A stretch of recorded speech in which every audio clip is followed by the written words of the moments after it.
It took him, I think, 7 years to make Eraserhead, his first movie. That was an AFI movie, so he was literally a student making a movie. Directed by Davey Havoc. Directed by the Despair Faction himself.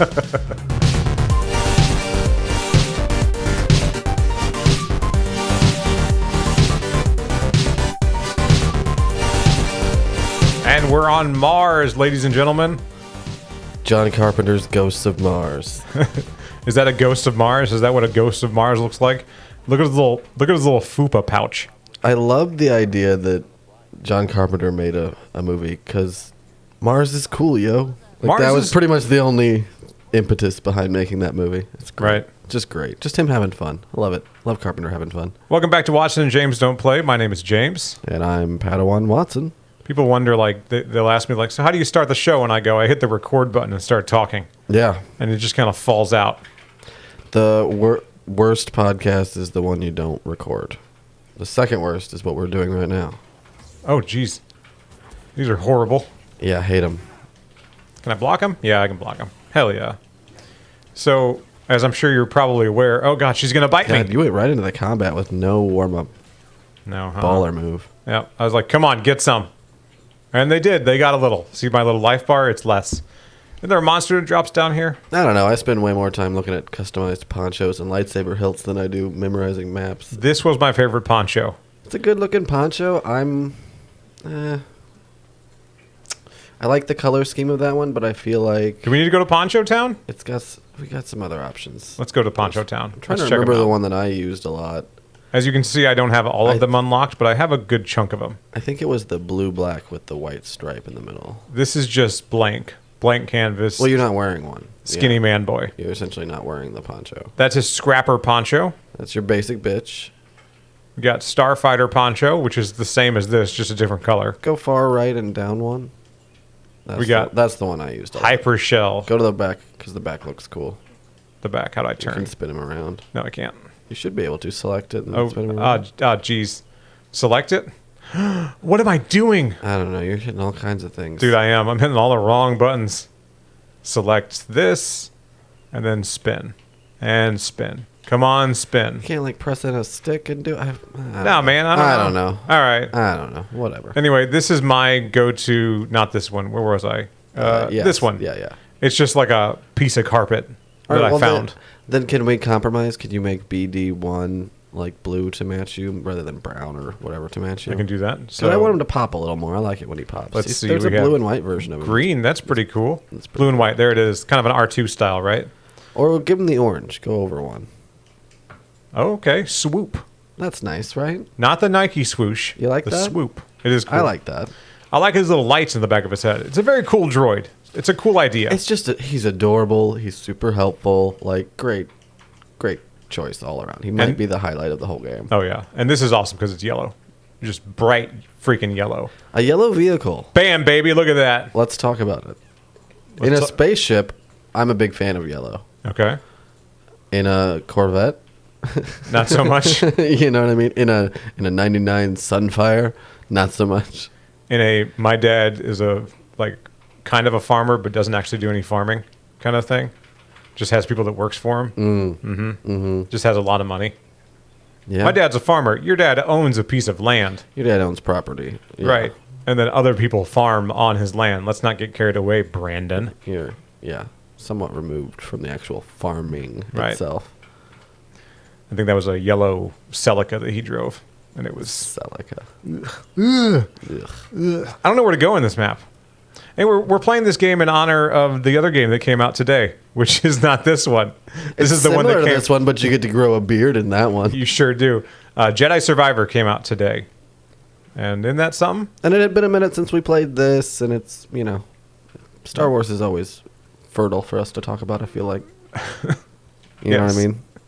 That's what I use to describe Star Wars: is fertile, fertile storytelling, fertile and incestuous, very incestuous. Like, bro, that's your sister. Yeah, but at the time, George Lucas had no idea that it was going to be his sister, right?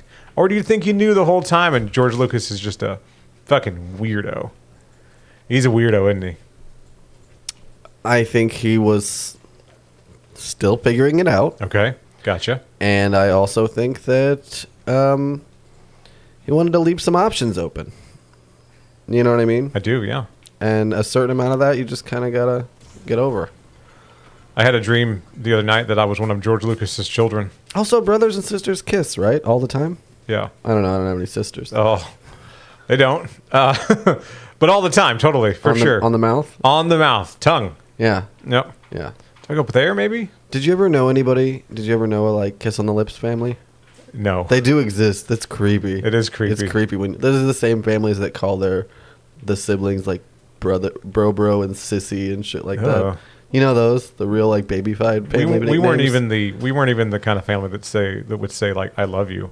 Right. When we left. Right. That was not my situation. I got a hug from my dad once at my brother's funeral. And you're like, that's cool. Thanks, Pops. That stands out. Oh, I didn't say anything to him. That would have been inappropriate. No, I've heard when I was growing up. It was a silent hug. I would hear people say to their parents, people that didn't really get along with their parents, they have like a really angry phone call and they go, nice dodge. They would go, love you, and then hang up the phone. Oh, that kind of like rule of like, no matter what we say, I love you at the end. Yeah. Which is fine. There's nothing wrong with that. It's nice. Yeah. Looking back, maybe I missed out on something. I think it can help keep things in perspective. Like, hey, we might be having a disagreement right now, but I love you. But also, if you're just like saying, "Fuck you, I love you," like it does kind of. It loses its impact. I feel like I've bared witness to some aggressive families. Sure. Some like, oh, this is fucking weird. Is dysfunctional. And like, I came over to play Dreamcast and House of the Dead. I don't want to deal with all this shit, all this baggage. I do not have time for this. I gotta get out of here. I remember going over to a friend's house to do exactly that, to go play video games, and he and his mom started getting into an argument, and at one point she kind of drug me into it by saying like, well, do we need to take him home? Like, kind of started raising, like, I don't know if you should be having friends over if you're gonna be like, oh sure. That I became like the subject of their argument for a minute. That was the most awkward thing in the world. A friend of mine when I was a kid, we would go to his house. He had video games. I did not. That's not the primary reason that I went to his house, but don't get me wrong, that was one of them. Sure, you know? It's a mutual activity. Hell yeah. He had GoldenEye, I did not. What you do, yeah. And so I was just like, that was awesome. Yeah, I think we were playing like NHL 98 or something like that. Yeah. Anyway, we'd go to his house, and they had snacks. They had a well-stocked food pantry. Oh, the good snack house. Oh, that's a good memory. It wasn't even that. It was just weird to go to a house. This is how you know that you're a poor.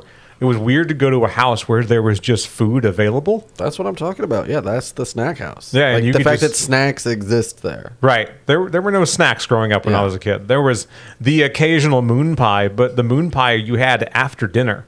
Well, don't get me wrong. We had snack cakes and stuff like that, but we had it much more as here is one box of them. You're going to pack your lunch, and every day you can have one of those, and when they're gone, they're gone. That's it. You're fucked. So it wasn't so much snacks available at the house. It was just like, here's your rations, boys. Make them count. Make them count. But anyway, his mom would come in there, and I remember that he had these like Ron John platters. Mm-hmm. I don't know if you're familiar with that. Nope, not at all. I'm familiar with Ron John the brand. But they had Ron John surfboard like snack platters. I don't understand. They made apparel. I always saw like Ron John T-shirts and sunglasses and stuff. I never saw it. Where does food come into this? I don't know. They had them. They're a surf shop. They were just these big metal plates. They said Ron John on them. That's so weird. And they had fucking Oreos and shit that came with them. That's so fucking weird. It's super weird.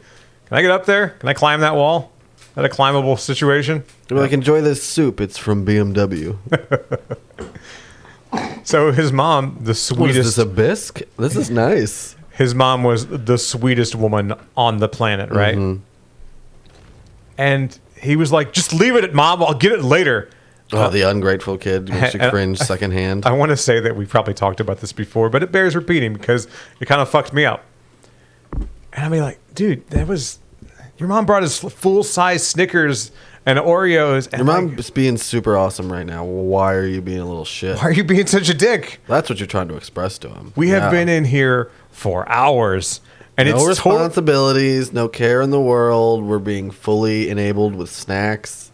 And it's totally cool. And she's like happy we're happy. She is on board. And then you fucking yell at her for nothing. For like doing nice shit for you.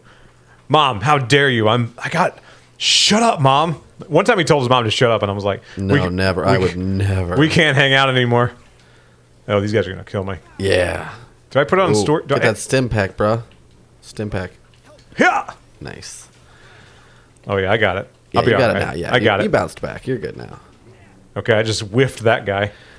I can never tell when they're going to hit me. They just fling their arms around like, oh, what am I going to do? I'm a wild animal. I know, they're like baby rancors. Why did you fight me? You should have known better. Just hopping around. Just look at me. Parkour. That guy, that was cool. That was slick. Whenever you do slick stuff in this game, you feel awesome. But boy, when you fuck up bad, baby. I wish enemies in real life glowed red when they were about to do an unbreakable attack. It would help me judge whether to fight or run. I've heard stories of people that work at nursing homes, so yeah, I get it. Yeah. No, old people very much turn red before they're about to do something you can't undo. Yeah, but you don't know what they're going to bite you or hug you. Or just take a big shit. Guess what you have to deal with now. Congratulations on your CNA certification. This is what you get now. People talk mad shit about what I do for a living, but I don't do that, and I'm okay with that. I don't know, man. If you have if you're employed somewhere, good for you. You know. Yep. So many. Yeah, that's the thing we've always stressed on this show is just we're not knocking anybody who just does a day's work and goes home. Like, good for you. You got a job. Oh, he's talking to his girlfriend. Oh yeah. This whole time on the planet, she's straight up trying to kill you. The Night Sister that's on Night this planet. Sister. That's such a cool title. It's very cool. I was looking at, what do you call it? The rough draft art. What do you call that? Whenever they're making concept art. I was looking at concept art of Darth Maul the other day, and one of the pieces of concept art was a character that they ended up using. I guess I'm done here. It was just Ray Park porn, wasn't it? All right. Well, no, it wasn't. It wasn't Ray Park porn. No, it was a character from the Clone Wars. Ray Parker Jr., singer-songwriter from the Ghostbusters theme. It was his fan fiction. She was like the. I forget, the maitre d', I guess you'd call her? The mom? No, you wouldn't call her that. The night mom? That's generally a man. Oh, sorry. All right, the night mom is what I'll call her then. Night mother? Night mother? Sure, we'll go with that. Anyway, she's, Night madam? Head witch? Madam would be like the head of a, like similar to a maitre d'. Well, one of the pieces of concept art was that character that they used in the Clone Wars later on. And I thought it was kind of cool. Interesting. So that may imply that Darth Maul might have been a woman at one point. Why not? Interesting. Yeah. Kind of funny how these things work. We talked about... Concept art is a funny thing like that. There can be some huge swings, and it's unrecognizable, and then like 2 drawings over, it's like, oh no, that's pretty much the character that's on the screen. Like, it can fluctuate wildly between these drawings. It's always interesting to see. Absolutely.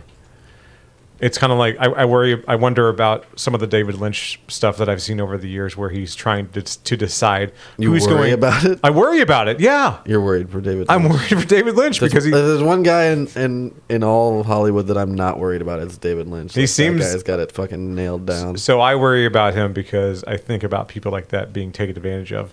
Sure. But he learned his fucking lesson with Dune, right? He sure did. Don't do that again. Has he ever done it again? No, never. That was the last time, huh? I believe he is a straight up Final Cut director. If you do not give him Final Cut, he will not do the project. And he has enough money now to where he's like... Well, financing is always an issue for his movies. Oh, really? Okay. Well, yeah, because he's not going to get huge blockbuster returns on them, and some of the stuff he wants to do is expensive. It's all art house shit. And then he discovered, for instance, when he discovered these like Sony digital cameras, he was like, yes, I can finally make the 3-hour version of Inland Empire. This totally... I'm going to say it, incomprehensible movie. It's great. It's interesting to watch. There's a ton to talk about, and yes, there's plenty there, but it is very difficult. It is something you would not get financed for a lot of money. You know what I mean? Sure. So when these little Sony digital smaller versions of cameras came out, he was able to make that movie. It took him, I think, 7 years to make Eraserhead, his first movie. That was an AFI movie, so he was literally a student making a movie. Directed by Davey Havok. Directed by the Despair Faction himself. Elephant Man, that was Mel Brooks' company. He was nominated for an Oscar. And he got nominated for an Oscar with that, which that's what got him Dune, which got him the budget for Dune. And then he got smacked down hard because Dune failed so hard. Yeah. So big studios would never give him another big budget like that. And he still hasn't gotten it to this day. And that movie is a hot fucking mess, too. I really like it. It's fun to watch, but I can see why it fucking bombed so bad. I mean, think about a movie like Blue Velvet. Like Blue Velvet in the 80s, that's a small movie. Yeah. Same with Wild at Heart. Even when he did a Disney movie, The Straight Story, that's a guy driving on a lawnmower. That is not a high concept, big budget, gigantic, effects driven movie. So yeah, he's found a way to put his talents into much more fruitful endeavors. It's difficult to work Blue Velvet references into conversations, but I really try. Fuck Blue Velvet references. Pabst Blue Ribbon. Exactly. You did it. Congratulations. You swung it in there. But with I'll people just jam it in there, it don't matter. With people that don't know what I'm talking about. I like things David Lynch has done that aren't necessarily... All right, let's be clear. Some of the stuff David Lynch has done is clearly not mainstream. A lot of people probably haven't seen it. Tons of people have. I understand there's a huge, massive following. Did I drag you to go see Lost Highway, or did I go see that by myself? You dragged me to see Mad God. Oh, yeah, that's right. That same place that they showed Lost Highway. Could not find anyone to go to Lost Highway. Right. By the way, this was at a college, I think? Yeah. And they were just shitty folding chairs with kind of a big screen. And there we are. It was just me, Watson, and a bunch of other people like us. I'd say it was the smallest screen you could call a projection screen. So you could imagine the smell. You didn't think about the smell. You haven't thought of the smell, you bitch. Hey, how did you get out here before me? That doesn't make any sense. Don't shoot your green stuff at me. We gotta go. I gotta get out of here. I'm sorry. Here's a nerdy thing. I'm just not ready for that kind of commitment. I saw they did a weekend. It was like 3 at Bernie's. It was Friday, Saturday, Sunday. I went on a Sunday night to go see Lost Highway at that little place you were just talking about at the college. And when I came out, I saw the 11 by 14 poster where they, we're doing David Lynch's Lost Highway 4K restoration. Sure. And the dates and stuff on it, like a tour poster for like a band or something. And I was like, can I have that? Can I touch it? The weekend's over. You don't need to advertise this anymore. Can I can I have that? And the guy behind the ticket counter was like, oh yeah, man, I got to clean all this stuff up after this showing anyway. So if you help me take a couple of things down, you can totally have that. That's how I just have that print. That's how I got the cardboard cut out of The Dark Knight, where he's like on the bat pod flying out of the building. Awesome. Yeah, it melted in a buddy's basement. Oh. I was bummed about that. There were times in my life where I had a storage situation, and I used a friend's basement, which is very cool, but my shit died in the basement. That old house often happens in basements. Yeah, they're unpredictable by nature. Water damage, humidity, all kinds of different stuff happens to stuff in basements. So I bring up the David Lynch thing and about mainstream whatever. At least with the David Lynch movies that have come out on TV and in theaters, you're likely to have seen them or at least heard about them. I like the stuff that people don't even know that he did if you don't really look into it. And I'm referring to his commercials and his public service announcements. He's done some commercials for different colognes and perfumes. Yeah. And sports stuff too, I think, like a Nike ad or something. Sure. And whenever you watch it, knowing that he's the one that did it, you go, yeah. It clicks. Of course. It definitely clicks, yeah. Of course that's who did it. I realize that now. Same with David Fincher, stuff like that. Yeah, you go, oh yeah, I see it now.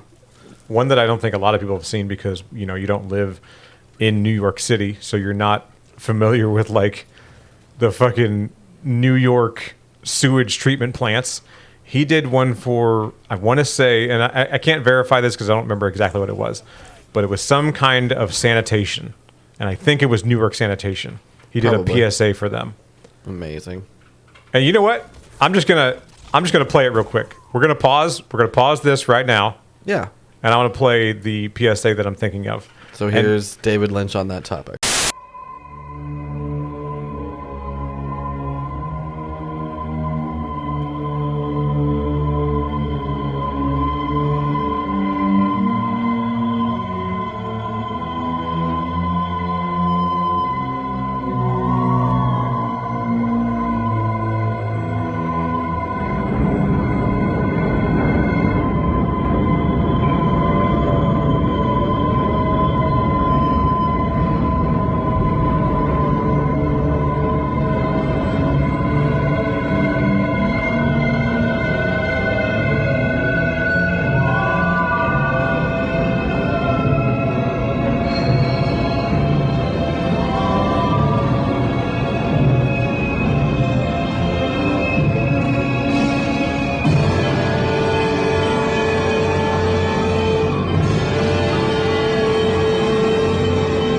All right, that was fun, right? Yeah, you like it? That was good. It's good stuff. Dude, I love it when he did Do you like all the rats? Hell yeah. I love it when he did a Disney movie. You know what I mean? Hang on, what? He did a Disney movie. What Disney movie did he do? It's called A Straight Story. Okay. It's about a guy who... Not a gay story, a straight story. Come on. It's about a guy who... We're better than that, James. I know. No, we're not. We're better than You'd that. think we are, but we're not. No, we are. Okay. You got to think it to be it. Be gay, do crime. Correct. Now we're back on the right side of history. Hell yeah. Anyway. So it's called A Straight Story, and it refers to the way someone drives. It's not about sexuality. Okay. It's literally an old man going to visit his brother, and the only way he has to do that is on a lawnmower. It's very straightforward. There's no supernatural element. There's no exciting murders. There's no extended jazz sequence anywhere in it. You know what I mean? You would not know unless you knew. And then once you do, you go, oh, yeah, no, I do kind of get it. You're like, no, that checks out. But I highly recommend it. It's literally on Disney Plus. I'm gonna check it out then. I like it. I've been looking for stuff to watch because I'm running dry, man. And not because there's not a bunch of stuff, but because there's so much stuff. I forget from day to day. I'll go, oh, I should watch that. Make a mental note to watch that thing I was recommended. And then never go back to it. And then still be frustrated later that night when I'm flipping through streaming services going, what was I going to watch? What was the thing that somebody told me about a thing today? And then I can't remember it and end up watching The Simpsons again or something. It's a David Lynch documentary where he unfreezes Walt Disney out of cryo storage. See, and I want to watch that. I'm not going to remember to later. No, because it's insane. That's insane. Why would anyone do that? Fuck that guy up. I'm going to scan him. I like these bounty hunters that show up and they're just actual robots. Oh, is it a guy controlling the robot? No, it's a droid. You mentioned the supernatural aspects of some of David Lynch's stuff and how sometimes they're supernatural. Yeah, it's kind of an all-encompassing term for, the weird shit that happens. Other times I'm not so sure if it is supernatural. Sometimes it's not. I got that vibe when I first watched Twin Peaks. I wasn't sure if there was some kind of paranormal element to it, and I'm still not entirely sure. Is there? Is that the consensus? Is that there's some kind of creepy shit going on in Twin Peaks? It's major spoiler for the first season and a half of Twin Peaks because it's not until like a few episodes into the second season that they reveal this. But no, Laura Palmer was killed by her father. That's not supernatural. What's supernatural is that I believe he was inhabited by a demon at the time. Hell yeah. And so he didn't know he did it until he has that revelation. Sure. That he literally sees it through his own eyes. I think that's why he goes so crazy. His hair turns white and all that. Yeah. That's my understanding of it on a very basic kind of level. That's something I've been meaning to do is rewatch Twin Peaks. Where is Twin Peaks streaming? Surely you know. Anywhere, really. Probably YouTube, honestly. Someone's uploaded the whole thing on there. God, no. You don't think so? No, they get copyright hit so hard. Sure. There's tons of stuff on YouTube where they're like, it's part 1, part 2, and part 3 of one episode. That's kind of how they got around it. Yeah, they jump through that. They're sketchy. They're sketchy at best because you end up not being able to find one of the parts, or they're bad quality. Like, that's terrible. All of a sudden, you're not quite sure where it is. I know Twin Peaks: The Return was a Showtime deal, so it's still on Showtime. So if you have Paramount Plus with the Showtime hat on, or just Showtime by itself, or whatever, you can watch it there. That's The Return, though. The original, I don't really bother trying to find anywhere because I have the gold box set. Okay. I have the gold box set. It's not. Look, there's two different versions. There's a box set and there's a gold box set. And if you want the extras, you go for that gold box set, baby. That's what I got. I never watched the, what do you call it? The new Twin Peaks that came out on Showtime. The Return is what it's called. Yeah, I never saw it. You should. It's an 18-hour movie, and Showtime just gave David Lynch fucking God money and was just like, make whatever you want. At one point, they were like, "Are you sure you want to do this? I don't know if we can give you that much." And he goes, "All right, then I won't do anything at all. Bye." And they're like, "Never mind. Here's the money. Go ahead. Here's the money. We're so sorry." And that was that. So please disregard our ignorance. You know, with what we were talking about with David Lynch and his budgets, this is what it's like when they give him premium cable money to make an 18-hour movie. Right. It's amazing. Do you think Twin Peaks was kind of a turning point for TV? Yeah, absolutely. And I say that because shows before that, it's not that they were bad. There's plenty of shows before Twin Peaks that are really good. It's not a good and bad thing. It's a different kind. It's what can TV be? And there were certain notions about what TV could be before Twin Peaks and after. It shifted dramatically. TV was seen as kind of a simple means of consumption.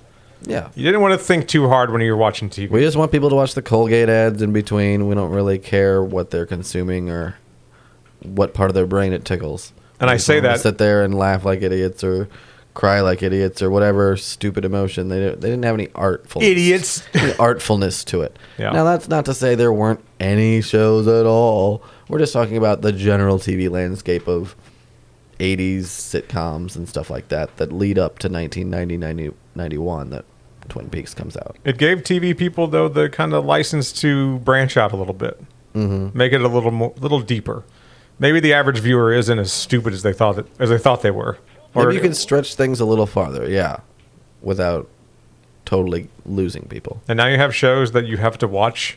You can't just skip an episode. You have to watch the whole thing. Which I'm sorry, I am just getting so tired of. What's that? That you have to watch the entire show? It's to the point now where it's like there's a lot of stuff where I'm just like, oh, I'm not going to start that because I don't want to watch stuff that way all the time. Not all the time, no. You know what's great? Go put on an old episode of Seinfeld. You know what's great? Go put on an old episode of MASH. They're standalone. Yeah. A lot of episodes on Batman, the animated series, were like that, where you could just watch one episode. Just watch it. And enjoy it. I think the show starts out just in the middle of the shit. There's no really chronological order to it. They're supposed to be like little mini movies. It's literally a 3-act structure. It's not that hard. And occasionally there were 3 or 4 episode arcs, but at the end of every episode, it would say to be continued. And even within that episode, there was usually a mini arc. You'd get the setup for the story, you'd get an exciting incident, and then you'd get all right, here's the almost conclusion. And that's still pretty satisfying to watch if it's done well. The scene where Harvey Dent's girlfriend comes into the hospital dropping flowers off for him, and he's in the hallway already. The window's broken. It reveals his face, his Two-Face. Oh, yeah. Oh, man, that was awesome. Good shit. It's me, Two-Face, with my Two-Face. Get it? It's right down the middle. Convenient, huh? Let's jump at this thing. There we go. Look at these big old rubber bands. Who left all these here? I get why he has the two different colored suit on, like the side-by-side suit to go with his you understand faces. that reference? I get why that's like a super villainy thing to do. And I love it when it's parodied on Venture Brothers with Radical Left. Oh, yeah. So cool. Here's what bothers me about it. Dramatically, it takes a lot away from his face. Okay.